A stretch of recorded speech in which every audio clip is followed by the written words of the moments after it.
దీసి సిగ్గులలో చిలకరించి మొగ్గవలకు విచ్చితే కదా పెళ్లి కదా.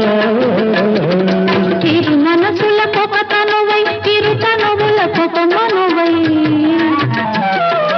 మనసులో వలపులన్నీ మల్లెల విరితానుకులై.